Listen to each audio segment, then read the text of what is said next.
چلے اسی تنخواہ میں سے جب بندہ بڑے بیٹے کی شادی کر کے بہو بیاہ کے لے آئے تو پھر بھی کام چلتا ہے، اور جب اس بیٹے کو اللہ بچے عطا کر دے تو اسی گھر میں، اسی آنگن میں، اسی چھت کے نیچے کام چلتا ہے، تو پھر تو مان جانا کہ چلانے والا تو نہیں، چلانے والا کوئی اور ہے۔ پھر تو مان جا کے چلانے والا کوئی تو اس وقت جب تنخواہ تیری لگی تھی تو کہتا تھا ابا ابھی میری شادی نہ کر، میں بیوی کو کیسے کھلاؤں گا؟ تو وہی شخص ہے جس کی چھت کے نیچے پھر 1.5 درجن پوتے بھی پل رہے اور گزارا ان کا بھی ہو رہا ہے۔ تو رزق کا ذمہ کس کا ہے؟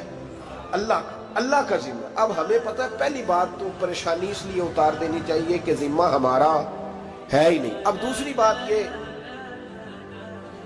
کہ ذمہ داری کس کی ہے؟ اللہ حکیم بھی ہے اور علیم بھی ہے، حکیم بھی ہے اور جانتا بھی ہے، اور اسے پتہ بھی ہے کہ دینا کس طرح ہے۔ اب ہم پتہ کیا کہتے ہیں؟ کہتے ہیں وہ جو بندہ پجاروں میں بیٹھا ہے وہاں اسے نہیں بیٹھنا چاہیے، اور میرا حق تھا۔ تجھے زیادہ پتہ ہے کہ اللہ کو؟ بول کے بتانا کس کو پتہ زیادہ ہے؟ کیوں جی؟ تو آپ اصل ٹینشن پتہ کب لگتی ہے؟ جب بندے کہتے ہیں نہیں وہ پجاروں میری تھی، میرا حق تھا۔ وہ جب گزرتی ہے نا پاس سے مہران کے تو مہران والا ٹینشن بڑی لیتا ہے، حالانکہ اللہ کو زیادہ پتہ ہے کہ وہ حق۔ ایک بات اپنے ذہن میں یاد رکھ لیں، رٹ لیں کہ جو میرے لیے بہتر تھا میرے رب نے مجھے دے دیا، تو بات ختم ہو گئی۔ بس وصل اچھا ہے نہ فراق اچھا ہے، یار جس حال میں رکھے وہی حال اچھا ہے۔ بس جو میرے حق میں بہتر تھا میرے رب نے مجھے، مسئلہ یہ ہے کہ تو اس پہ راضی ہونے کو تیار نہیں۔ حضرت علی کرم اللہ تعالیٰ وجہ الکریم نے میرے نبی پاک کی ایک حدیث بیان کی ہے، اور جناب علی جب یہ حدیث بیان کیا کرتے تھے تو حضرت مجاہد فرماتے ہیں یوں لگتا تھا کہ جیسے حضرت علی ہمیں ہر پریشانی سے نکال رہے ہیں۔ مولا علی شیر خدا رضی اللہ تعالیٰ عنہ فرماتے ہیں کہ مجھے میرے نبی پاک صلی اللہ علیہ وسلم نے ایک طریقہ دیا تھا ٹینشن فری ہونے کا۔ آپ فرماتے ہیں مجھے تو بڑا راس آیا ہے، تم بھی اگر کر لو گے تو تمہیں بھی فائدہ دے گا۔ کہا وہ کیا؟ حضرت علی کہنے لگے محبوب علیہ السلام نے فرمایا تھا لوگوں تم اللہ کے دیے ہوئے تھوڑے رزق پہ راضی ہو جاؤ، وہ تمہاری تھوڑی عبادت سے تم سے راضی ہو جایا کرو گا۔ بس تم 2 نفل بھی پڑھو گے تو اللہ راضی ہو جائے گا، تم 1 رکوع بھی سویرے اٹھ کے پڑھو گے تو وہ راضی ہو جائے گا، وہ تمہارے 313 درود شریف سے راضی ہو جائے گا، تم اس کے دیے ہوئے تھوڑے رزق سے راضی ہو جاؤ۔ ٹینشن اس لیے ہوتی ہے کہ ہم راضی نہیں جو اس نے ہمیں دیا ہے۔ وہ حل میں مزید کی جو دوڑ ہے نا، حل میں مزید کی، بے قدرہ کچھ قدر نہ جاتی، کیتی خوب تسلی ہو، دنیا دار پجاری زردے، کتیاں دے گل ٹلی ہو، بک بک روشن اکھیاں تکیو ویک حویلی کلی ہو، تے کوچ نصیر اساں جد کیتی پہ جانی تھر تھلی ہو۔ تو یاد رکھیں یہ جو ہے نا مصیبت کے مال آ کیوں نہیں رہا، وہ سامنے والا پلاٹ میرے گھر کے سامنے ہے گھر کے سامنے، پر رجسٹری میرے نام کیوں نہیں؟ یہ مصیبت سانس نہیں لینے دیتی۔ موٹر سائیکل کھڑی کرتا ہے نا جب آ کے دکان سے روٹی کھانے آتا ہے، دفتر سے گھر آتا ہے، کاروبار سے آتا ہے، تو جہاں موٹر سائیکل کھڑی کرتا ہے وہ ٹینشن بڑی ہے کہ کبھی میری ہو جائے نا یہ والی جگہ تو میں یہاں بھی بورڈ لگاؤں اپنے نام۔ اس نے مالی پریشانی پیدا کی۔ تو جس حال میں ہے، کیونکہ تو نے اپنا یہ حال خود نہیں بنایا، جس نے بنایا ہے وہ بڑا بہتر جانتا تھا کہ تو اسی حال میں اسے اچھا لگتا ہے۔ تو اسے اسی حال میں، ایک بزرگ تھے تو ان کی طبیعت بڑی علیل ہو گئی، بیمار ہو گئے، تو اللہ نے آزمائش دی تو کیڑے پڑ گئے وجود میں۔ ایک کیڑا یہاں سے کھا رہا تھا، اللہ والے بڑے راضی رہتے ہیں اس کی رضا پہ، تو کیڑا یہاں کھا رہا تھا تو نیچے گر گیا، تو بابا جی نے اٹھا کے پھر وہاں رکھ لیا، کہنے لگے جب اس نے تیری ڈیوٹی مجھے کھانے کی لگائی ہے تو میں اس بات پہ راضی ہوں تو نیچے کیوں گرتا ہے؟ بس ٹھیک ہے کھا، جب اس نے تجھے ڈیوٹی جو تیری لگائی۔ سالبہ بن عبد الرحمن ایک صحابی تھے، سالبہ غالباً نبی پاک صلی اللہ علیہ وسلم کی خدمت میں آئے، کہنے لگے یا رسول اللہ صلی اللہ علیہ وسلم غربت بڑی ہے، میرے لیے دعا کریں اللہ زیادہ مال دے۔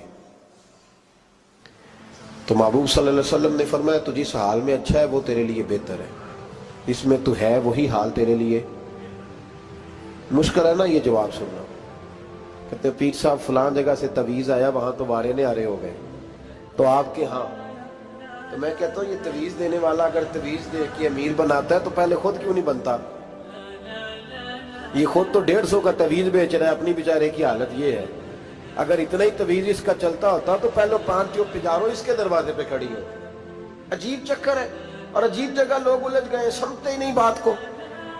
یا رسول اللہ صلی اللہ علیہ وسلم دعا کر دے تو محبوب نے کیا فرمایا؟ فرمایا تو جس حال میں ہے نا وہ حال تیرے لیے بہتر ہے، اسی میں رہ۔ کہ نہیں حضور دعا کرے۔ فرمایا سال بعد تو باز آ جا۔ حضور دعا کرے۔ فرمایا تو باز آ جا۔ 2-3 دفعہ کا ضد کی، محبوب نے فرمایا جا پھر اللہ تجھے زیادہ پیسے دے گا۔ چند بکریاں خریدی، اتنی برکت ہوئی کہ بکریوں کے ریوڑ بن گئے۔ پھر کچھ بکریاں بیچ کے گائے خرید لی، ان کے بھی ریوڑ ہو۔ پھر کچھ اونٹنیاں لے لی، ریوڑ ہی ریوڑ۔ پہلے 5 وقت مسجد میں آتے تھے، اب فجر اور عشاء رہ گئی۔ پھر مال زیادہ ہوا تو مدینے شہر میں کوئی جگہ ہی نہیں، مدینے سے باہر حویلی خریدی، پھر جمعہ ہی رہ گیا۔ جمعے کے جمعے آتے، زکوٰۃ کا حکم آیا۔ میرے نبی کریم علیہ السلام نے حضرت ابو ہریرہ کو بھیجا، فرمایا جا اسے کہہ تیری زکوٰۃ بنتی ہے 2.5%۔ 10 کروڑ روپیہ ہو تو کتنی زکوٰۃ بنتی؟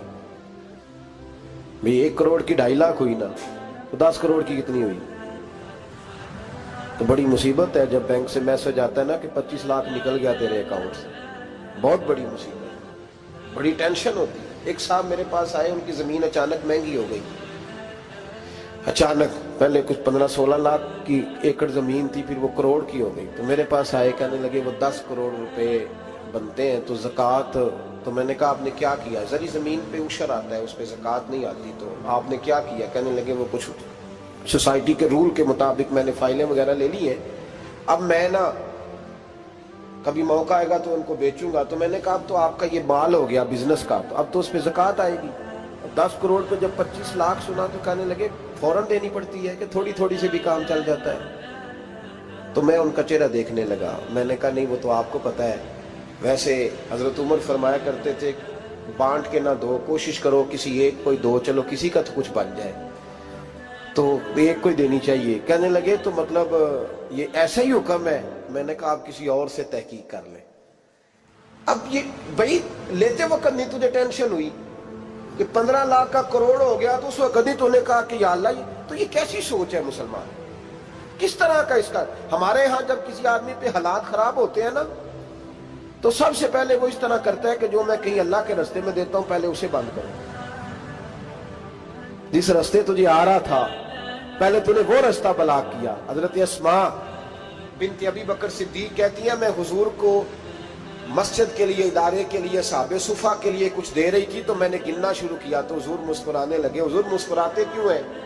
تو فرمانے لگی، محبوب فرمانے لگے اسماء اللہ کے راستے میں گن گن کے نہ دیا کر، ورنہ وہ بھی تجھے گن گن کے دے گا۔ تو اس کے راستے میں بے حساب دے، وہ بھی تجھے بے حساب ہی عطا فرمائے۔ لیکن پہلے یہ والا پہلے دروازہ بند کرو، یہاں سے پیسے ختم ہو رہے ہیں۔ تو اس طرح کرنا بھائی، اس دفعہ سوٹ ذرا گرمیوں والے نہ خرید، لیکن جو تو اللہ کے راستے میں دے رہا ہے اسے دیتا رہے۔ لیکن ہم اپنا نقصان کرتے ہیں، زیادتی کرتے ہیں اپنے ساتھ۔ میں نے آپ کو پہلے بھی بتایا تھا پیار کی بولی ہے، پھر بولتا ہوں۔ ایک بڑے بڑے پیار والے دوست ہیں، ایک دفعہ مجھے کہنے لگے کہ آپ کئی دفعہ اعلان کرتے ہیں تو مجھے اچھا نہیں لگتا، اور آپ ادارہ بھی بہت زیادہ بننے والا ہے، بڑی چیزیں میں دیکھتا ہوں جو ہوں تو بڑا نظام اچھا ہو جائے، آپ دعا کریں اللہ مجھے پیسے دے تو میں بڑے سارے خرچ کروں گا اس کے راستے میں۔ تو میں نے کہا یا اللہ اسے 10 کروڑ دے، یہ 9.5 کروڑ تیرے راستے میں دے دے گا۔ تو چپ کر گیا، جس طرح آپ نہیں کر گئے سارے، چپ کر گیا وہ بھی۔ اس نے کہا جی نہیں جی انشاءاللہ کریں گے۔ تو میں کیا پلیا جی تے دعا پہ ہوں دیا، ابھی تو وہ آئیں گے تو تب دیکھی جائے گی، تو یہیں اڑ گیا ہے۔ یعنی 9.5 کروڑ اللہ کے راستے میں خرچ کرنے کی دعا پہ بھی آمین کوئی نہیں کہتا کہ چلو آمین ہی کہہ دیں۔ تو میں کہا تینوں تے 50 لاکھ بچتا سی پیا، لیکن تو اس سودے پہ تیار ہے۔ جب یہ سوچ ہوتی ہے، یہ غلط سوچ ہے، یہ بات تو اگر تے مسکرانے والی، لیکن یہ سوچ صحیح نہیں۔ حضرت عثمان غنی رضی اللہ تعالیٰ عنہ کہتے ہیں جس وقت نبی پاک صلی اللہ علیہ وسلم نے اعلان کیا نا جنگ کے موقع پر کہ 800 سپاہیوں کا خرچہ چاہیے، کہتے ہیں میرے پاس 600 کا تھا۔ یہاں ایک روایت میں حضور نے 1000 کا اعلان کیا تو میرے پاس 800 کا تھا۔ جب 2-3 دفعہ نبی پاک نے اعلان کیا تو کہتے ہیں میں نے کھڑے ہو کے کہا یا رسول اللہ پورا 800 میری طرف سے۔ کہتے میں نے 200 سپاہی کا خرچہ ادھار اٹھایا لیکن پورے 2 مہینے نہیں گزرے تھے، رب کریم نے مجھے کئی گنا کر کے پیسے واپس عطا فرما دیے۔ پر بات تو یہ ہے کہ تیری وہاں لو لگی ہو، تو تجارت کرتا ہے ان لوگوں کے ساتھ جو کیا دے سکتے۔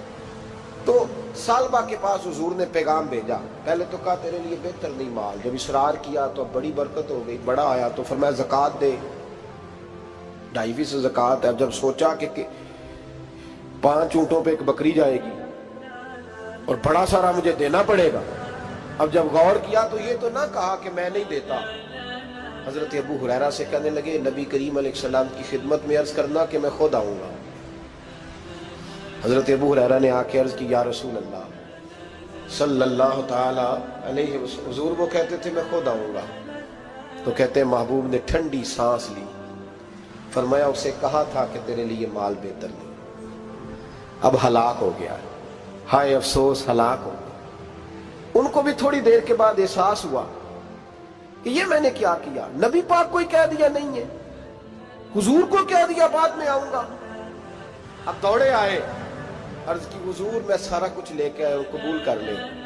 محبوب نے فرمایا گویا بلال حبشی کی خشک کھجور بھی قبول ہے، اور صہیب رومی ایک اٹی بان کی لائے تو وہ بھی قبول ہے، اور عمار بن یاسر اور مصعب بن عمیر اگر 2 دینار دے جائیں اور کوئی پرانا جوڑا کسی سپاہی کے لیے چھوڑ جائے تو وہ بھی قبول ہے، لیکن تو اپنا لاکھوں لے کے چلا جا، تیرا کوئی نہیں قبول، معاف کر دیں۔